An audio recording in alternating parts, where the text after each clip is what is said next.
Imagine you have a friend called George. You've been friends since childhood.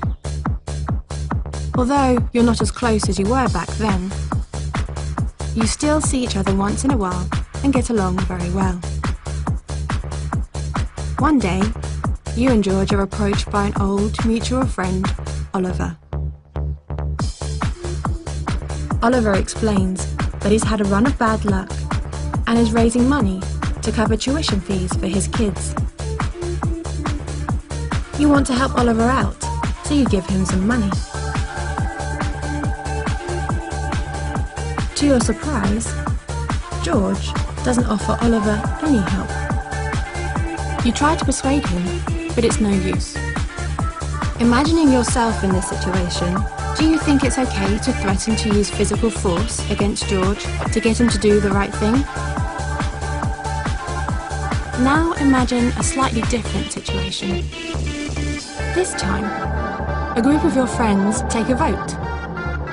6 out of 10 are in favour of threatening George to get him to help Oliver. Does this democratic process make it okay to threaten George? One last change to the situation. This time, imagine that many thousands of people have democratically agreed that a group, who we'll call the agents, should do whatever is necessary to take money from George and give it to Oliver's family. The agents don't explicitly threaten George at first. All they do is send him a bill. Like everyone else though, George knows what will happen if he doesn't pay the bill. First, he'll get more letters demanding payment, and the bill will get bigger. Eventually, if he still doesn't pay, agents with guns will break into his house and take him away against his will. Almost everyone pays the bills without protest.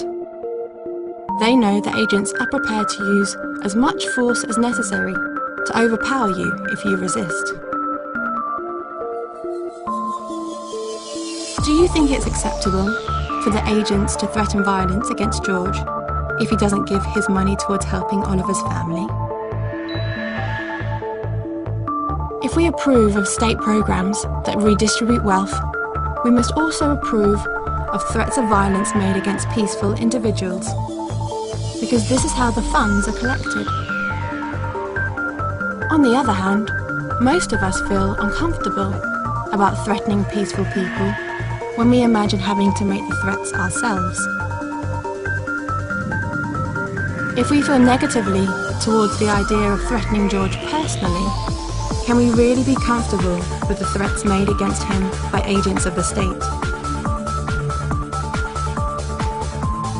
Some people believe that voluntary interaction and spontaneous order are realistic and preferable alternatives to state coercion as a way of organising society. Do a web search for some of these terms if you're interested in learning more.